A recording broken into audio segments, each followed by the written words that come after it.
morning to everyone. It's my privilege to address this audience. It seems to me that this is quite sunny today in our Yalta. And that's true, Stephen. After the hard talk, I still survived. And we as a country survived after a number of tremendous challenges my country is facing. I was just yesterday thinking about this action plan. This is the action plan, recovery for Ukraine. That's what needs to be done in a short-term perspective, and this is the summary, what we already did. And I was thinking that, look, in the last 6 months, we passed one revolution, we are still in the state of war, and we got 2 elections. The first one presidential and another snap parliamentary elections. So it's not an easy time.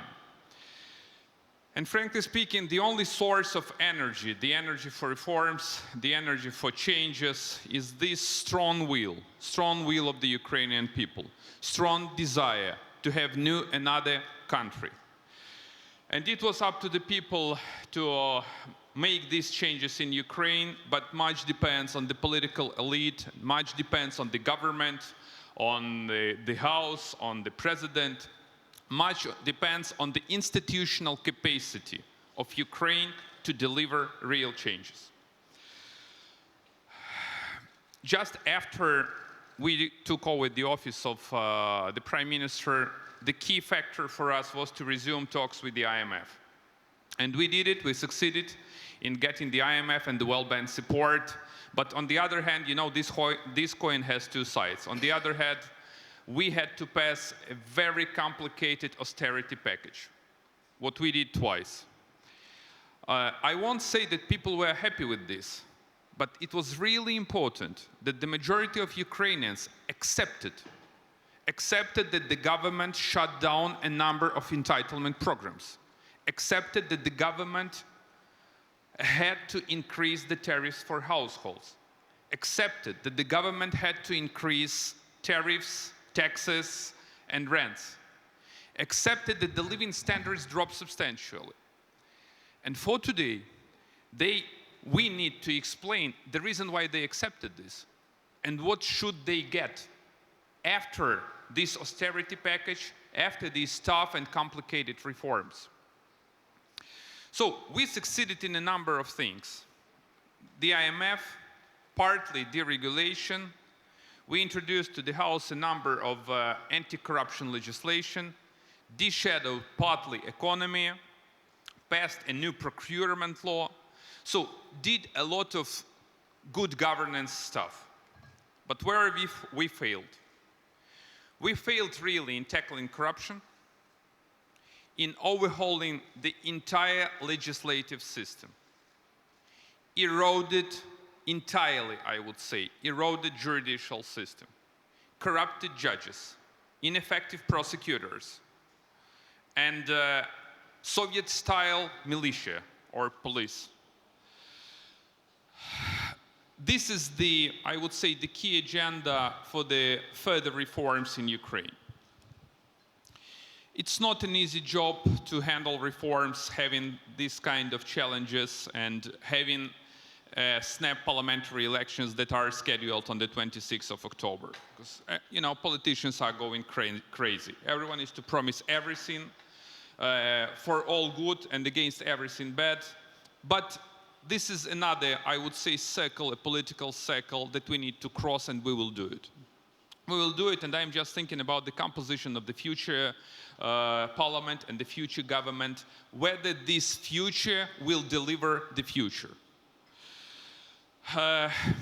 In this action plan that I offered to the Ukrainian people, that the government of Ukraine offered to the Ukrainian people, we clearly unveiled and unfolded what needs to be done in the energy sector, in anti-corruption, in the tax sphere, in the budgetary policy, in the fiscal policy.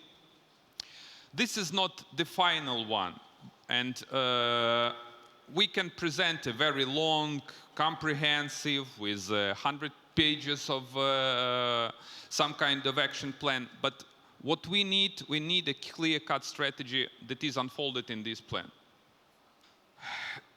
Few challenges still are not on the table, but still are looming. The first and the key one is the war. This government is the wartime government. And let me put it bluntly, we are still in the state of war, and the key aggressor is Russian Federation. And until we get the peace, it would be really difficult to have real changes. Because to change the country, you need to get the support of the Ukrainian people. And this is not normal, this is the key factor.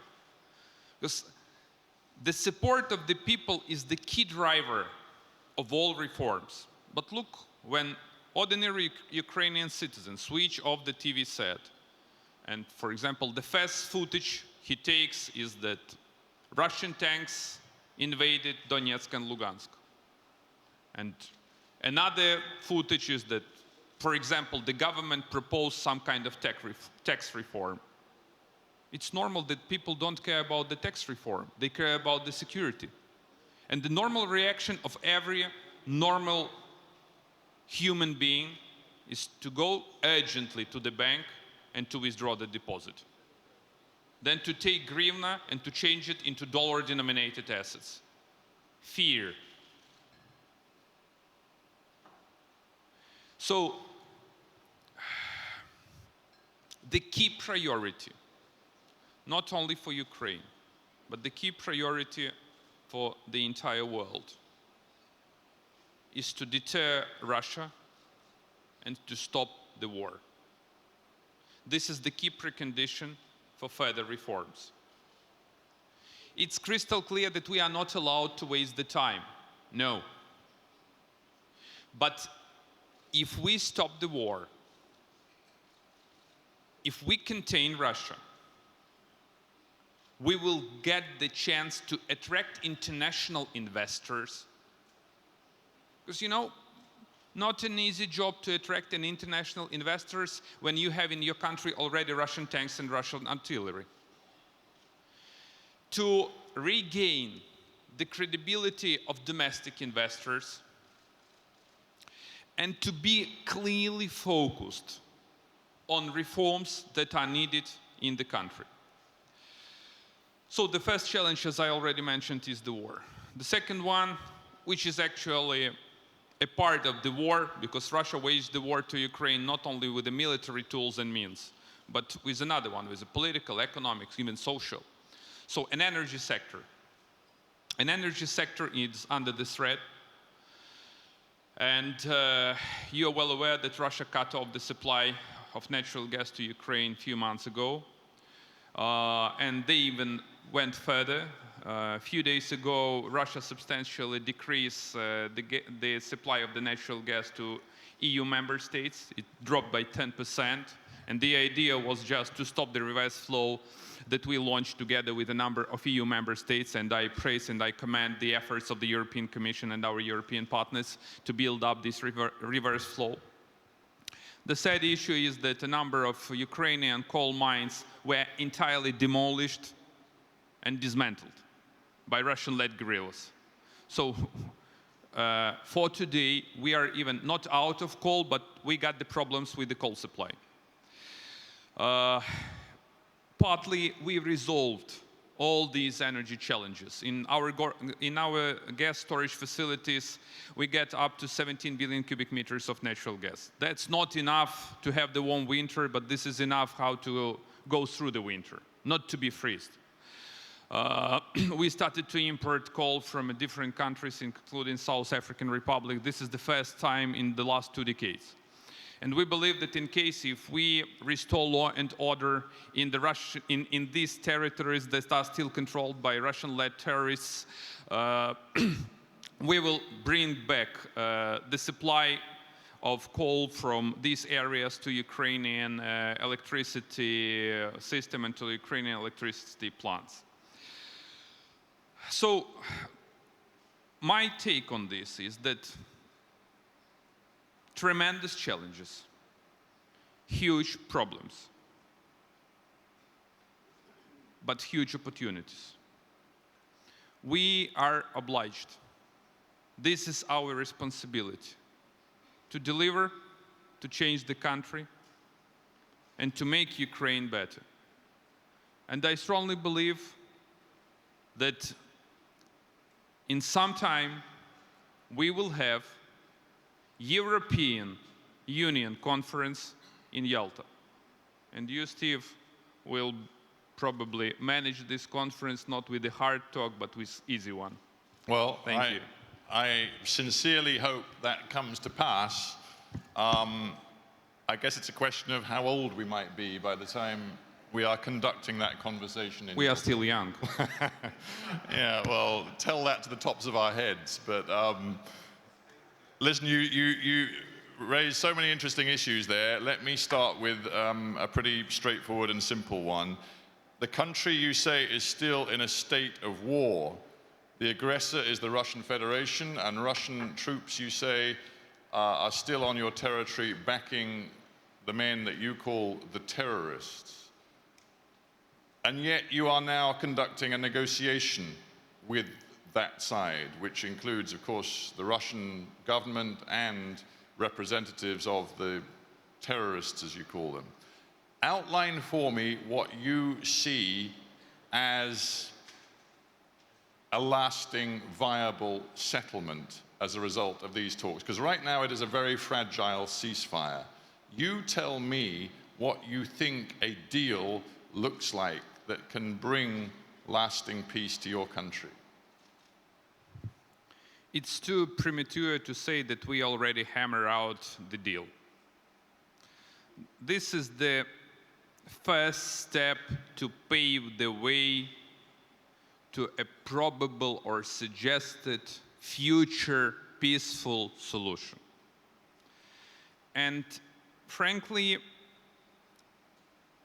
an idea to have just bilateral relations and bilateral deal with Russians is not the best one, I would say.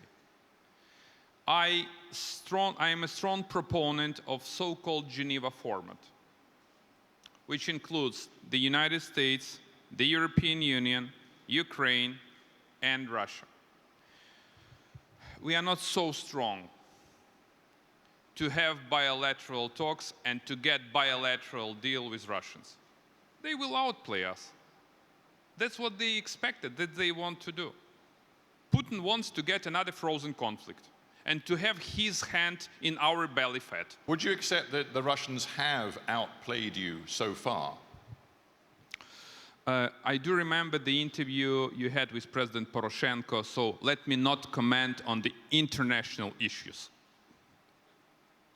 I'm not even thinking of international issues. I'm wondering whether you would now acknowledge that you and maybe President Poroshenko too made a major misjudgment. During the military conflict, through the course of this summer, it seems to me that there came a time when you believed that your forces could impose a military solution.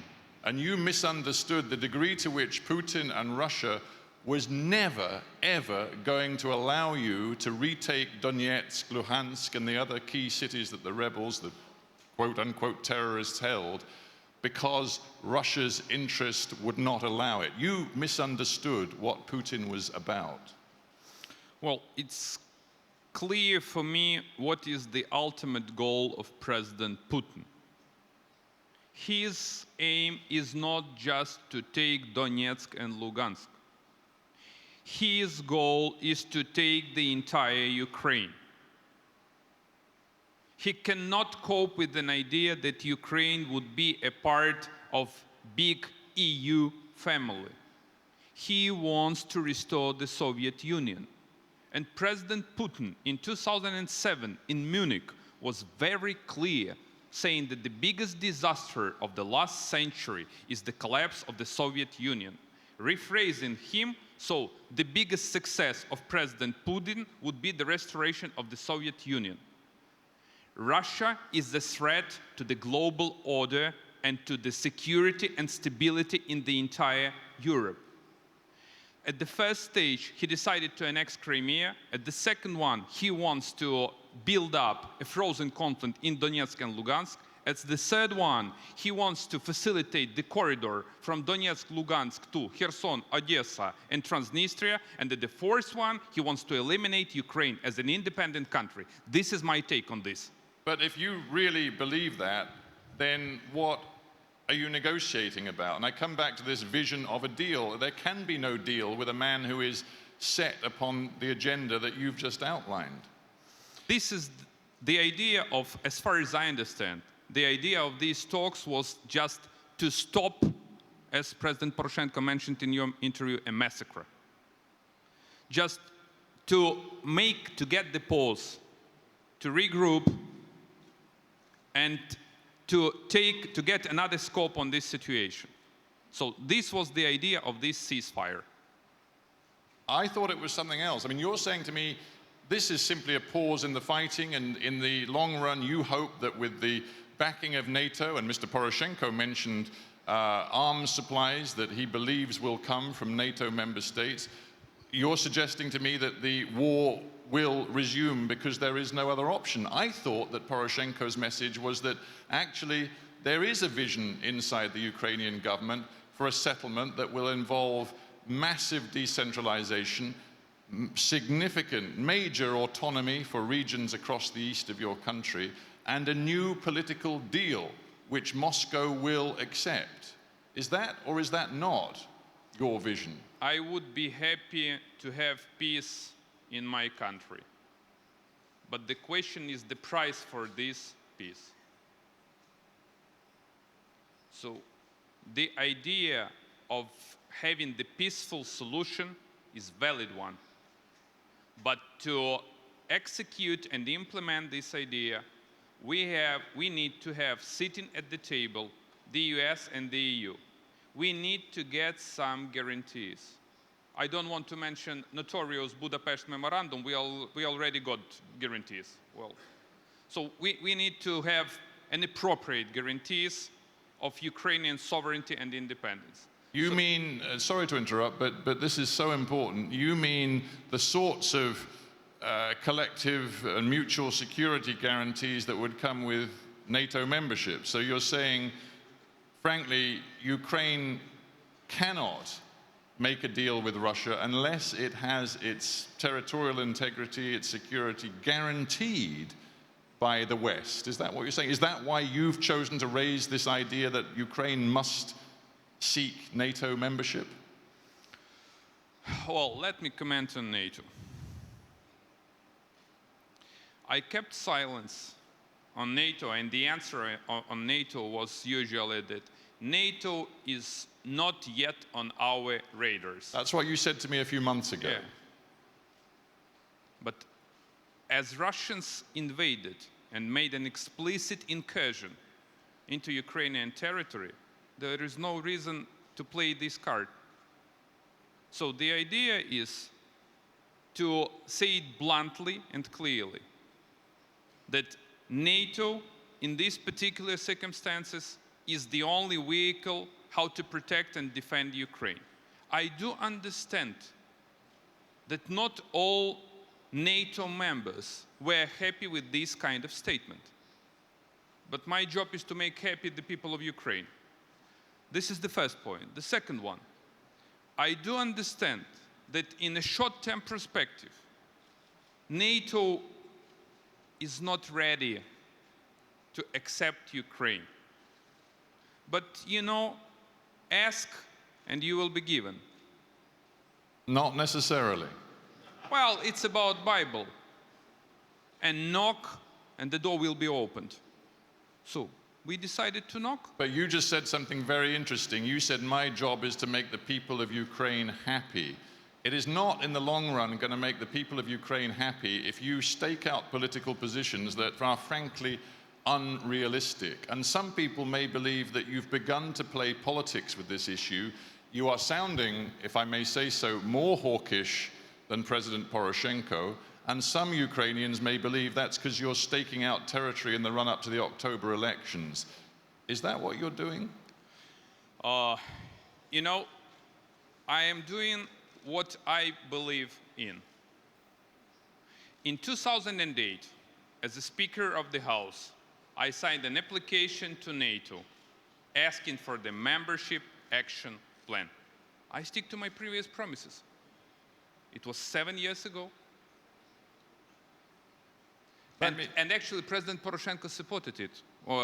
And he, answering your question, he said that this was the decision of the National Security Council. Am I right? That's what he answered. Yeah, he did. So we have a strong unity between the president and the prime minister. This is my answer. Well, your tone and his are not the same. I'm sure you know that. And it is such a delicate moment, both in terms of the ceasefire and how you move forward with some sort of a dialogue with Russia, and domestically, given the elections coming and all of the internal political challenges that you face. Such a delicate moment that I wonder whether you risk destabilizing the situation with some of the comments, not least about Putin and his agenda, but also about NATO. You could destabilize this situation. The only person who destabilized the situation is President Putin. And I can hardly imagine what kind of another red lines he can cross. So he already crossed all possible and impossible red lines. He did what we never expected. That's what you said, that sometimes you can anticipate, but this won't happen. No one anticipated that Russia will start the war in Ukraine. It happened. Well, is that really true? I mean, are you not guilty of a major misjudgment over this summer? I mean, was it really so surprising that Putin did what he had to do in terms of troop deployments to ensure that your forces did not take Donetsk and Lugansk? Was that so surprising? Should you not say to the Ukrainian people, we made a major mistake? They know it. The Ukrainian people know that you got that wrong. So you believe that we had to surrender and give up? No, to no avail and never. And we will fight for our country, for our independence.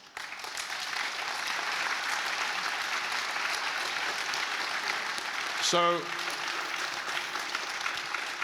just to be clear then, because again, these are important words. When Poroshenko says to me, Stephen, there is categorically no military solution for our country, do you agree or disagree? Well, having the fight with the nuclear state, it's not an easy job to find just military solution. But what we have on the table, a complex solution, a complex one, including military. So diplomatic efforts, sanctions, and military operation. I asked him about his reaction to the international response to the crisis here. He was very diplomatic. I wonder if you're inclined to be a little more forthright with me. How would you characterize the West, Europe, and the United States' response to the crisis so far? Well, yesterday I got very bad news that the revenues of Russian Gazprom dropped by 40%. And the US imposed sanctions on Gazprom. So my answer is that, look, the West did a lot. Putin's idea was to split the unity among EU member states and to split the unity between the US and the EU. And at the certain period of time, I was thinking even that he succeeded. But no. He failed. Values, EU values, and values of freedom and democracy are much stronger than Russian tanks and artillery and his autocratic regime. So the EU and US passed a number of sanctions, and the last round of sanctions that imposed on Russia, it seems to me that this is the real threat to the Russian economy, the real one. Yes, we would be happy to get lethal, non-lethal weapon, more military cooperation. One can say that we would be happy to have a strong military support. And that's where West wasn't extremely cooperative due to a number of issues, because the West doesn't want to wage the Third World War. This is the idea which is hovering around all Western capitals.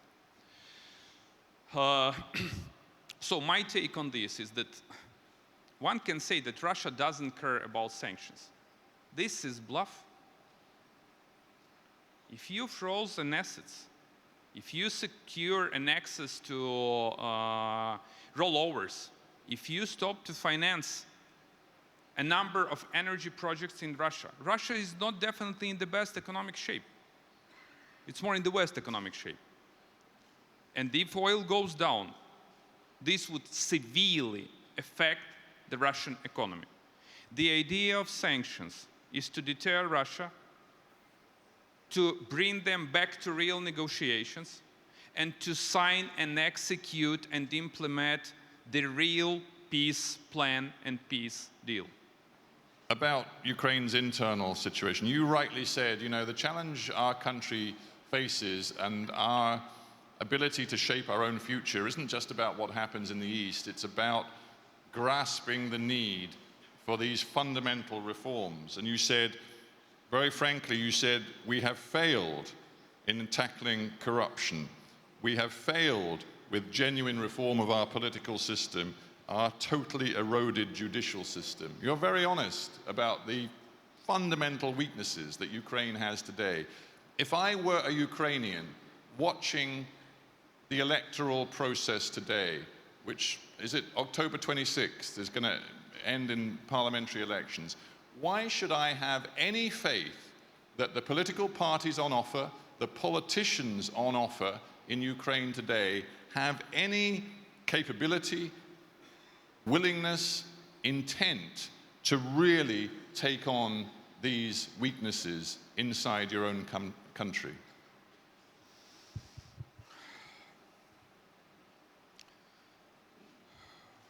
I can tell only about my political position and myself. I did what I can and what was possible. And I will do everything for this country until the last day being in politics. Do you honestly think the next parliament is going to be capable of the fundamental reforms that you say are the only way for Ukraine to get out of this?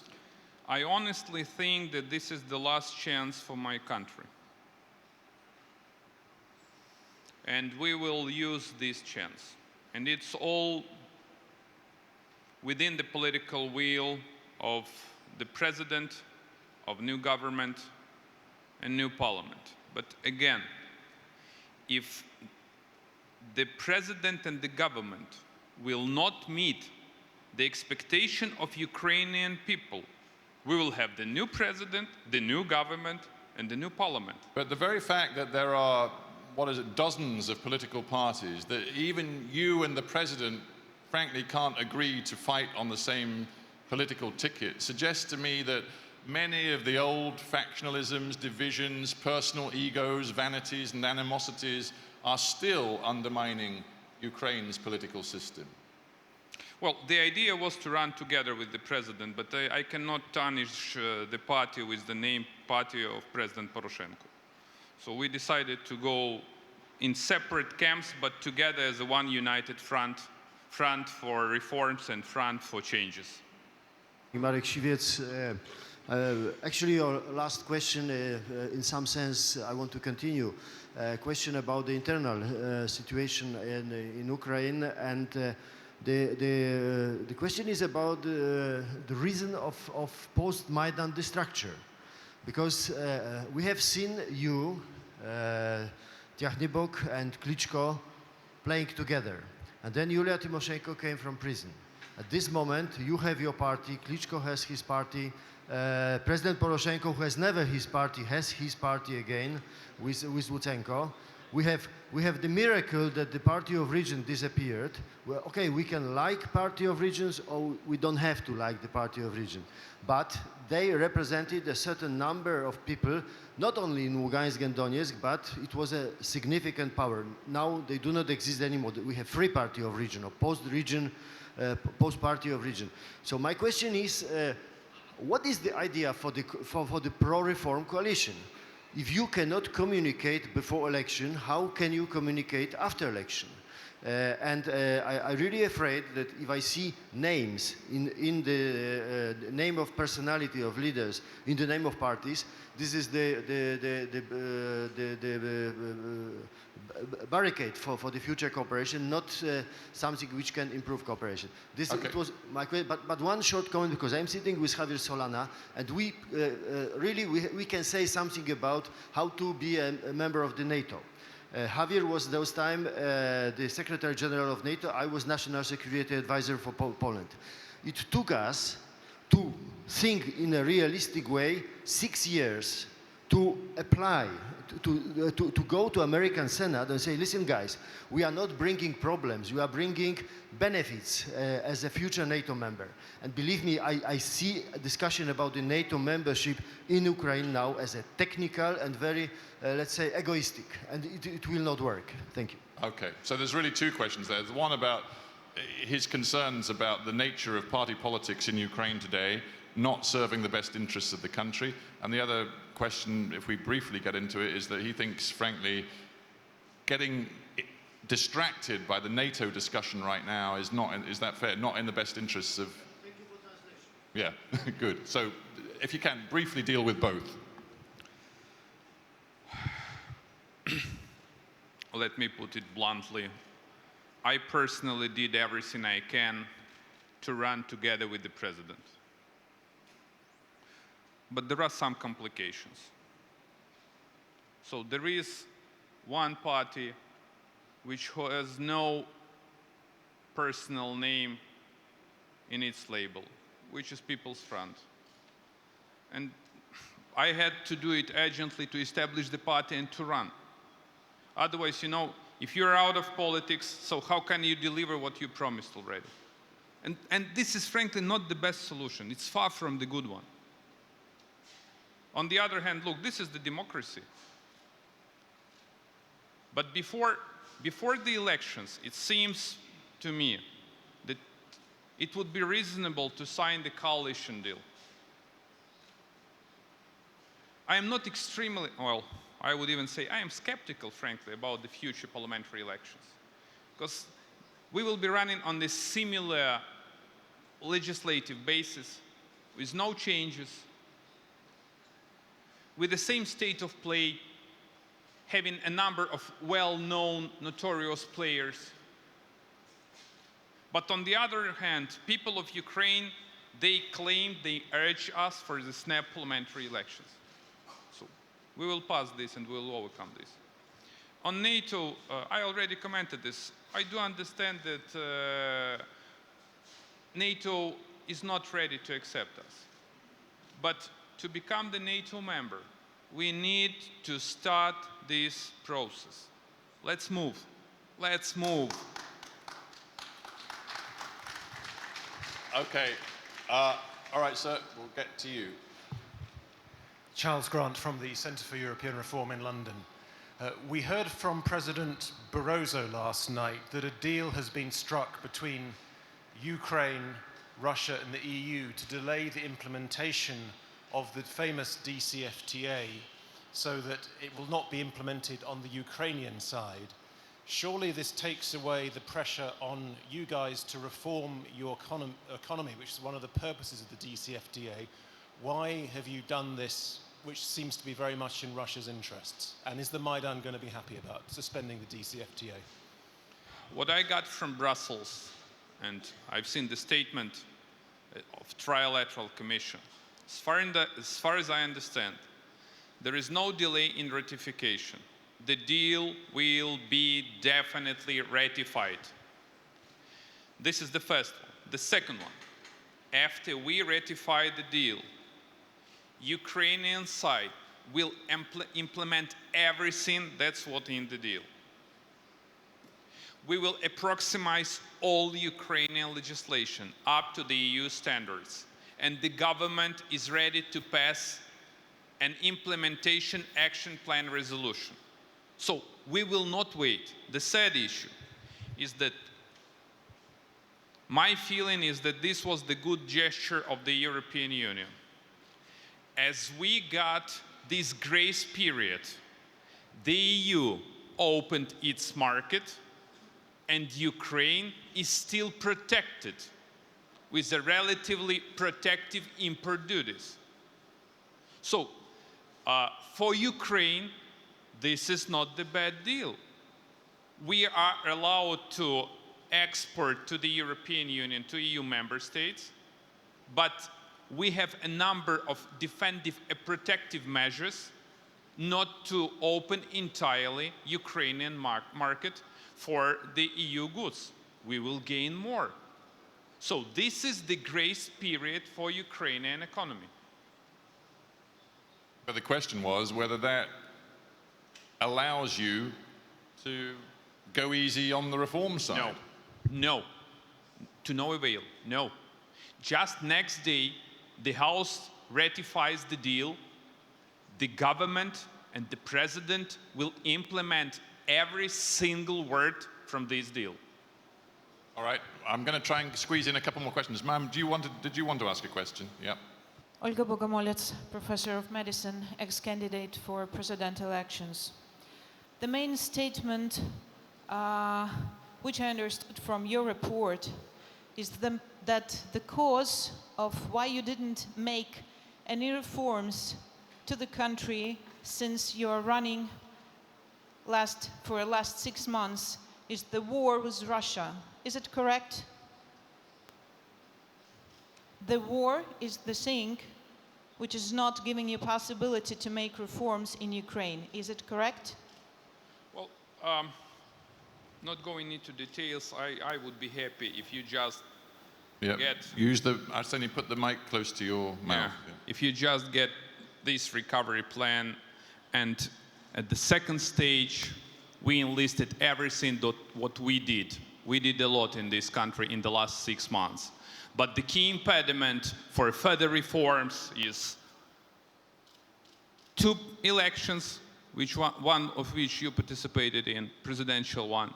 The key factor is the war. And yesterday, actually, President of Estonia, he was very clear, saying in his opening remarks, saying that no chances to have reforms, and I can hardly imagine and hardly remind any successful attempt to have reforms in the country that it is a stage of war. So the war is the problem, a huge one. I would just like to make one more note, that in Ukraine we will never have peace. War with Russia is not the cause of what's going on. We have civil conflict, and you're not talking about it. All people who were coming to Maidan, they were coming there not to bring you or other parliamentarians to the government. The people want changes. The first enemy which we have is corruption in the country, and it's still there. Nothing changes since 6 months. New government is running the country. So we will never have peace in Ukraine if you will not make reforms. And you don't have time anymore. Thank you. I mean, it is it is interesting to me that you've had 6 months in office, and yet you say to me today, you know, I forget the precise phrase, but you basically said we have completely failed in tackling reform.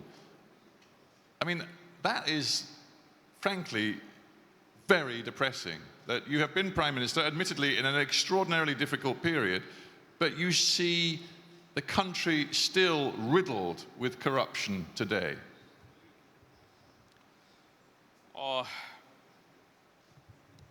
First,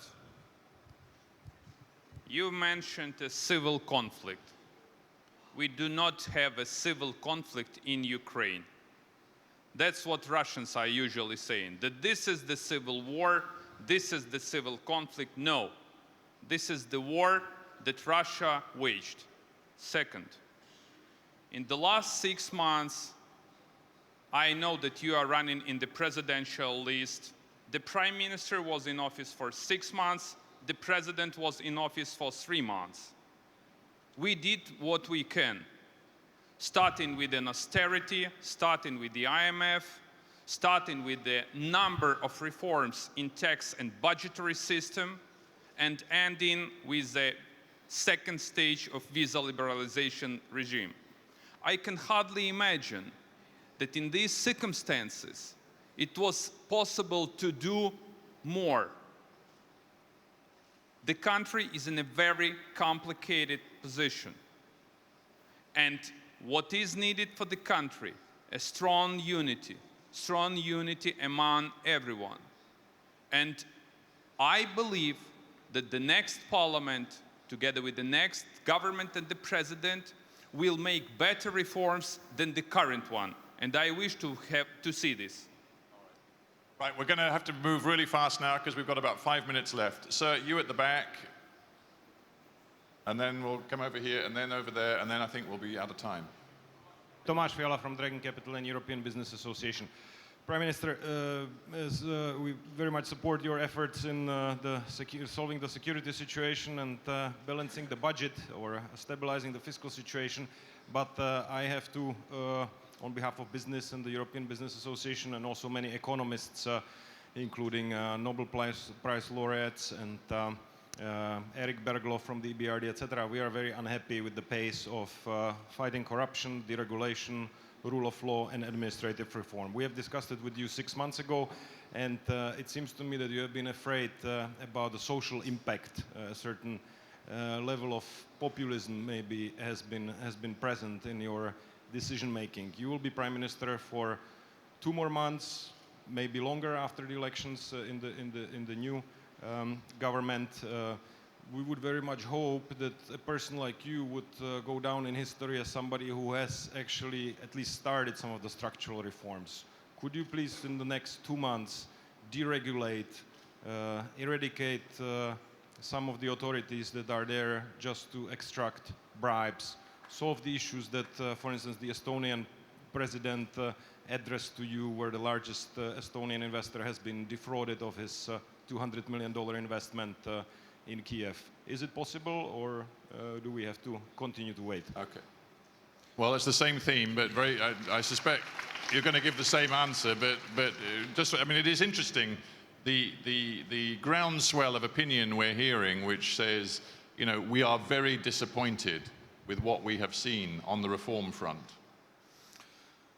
What we did, you know that the Parliament passed a legislation that reduced the number of licenses from 1984 to 93.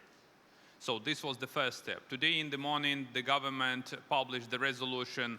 We eliminated actually about 50% of different controlling agencies and different controlling offices that were in place in the Ukrainian government.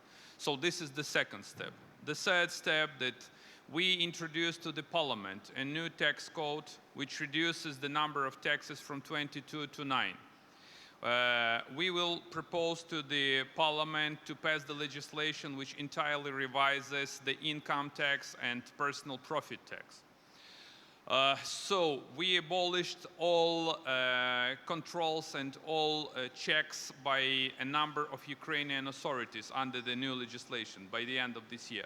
So we are moving forward. Ladies and gentlemen, I, with my eyes, have promised a couple more questions, but unfortunately, I do know that Prime Minister Yacenyuk has a meeting, a rather important meeting that he has to get to, and we promised we'd be over by 10:15, and we've overrun a little bit already, and I thank the Prime Minister for allowing the questions to continue. But unfortunately, we are going to have to draw this session to a close simply because the Prime Minister has to move on to his next appointment. Prime Minister, I really thank you, not just for your opening remarks and painting a picture of where you see the country right now, but for taking so many tough and challenging questions from me and the audience as well. It's been great to hear your views on where the country is. I look forward to fulfilling our date at some point in the future in Yalta itself. But for now, let me, on behalf of everybody, thank you very much for being here today. Thank you. Thanks a lot. Thank you, Stephen. Well, tough questions, tough job, tough times, but bright future. Thank you. Thanks a lot.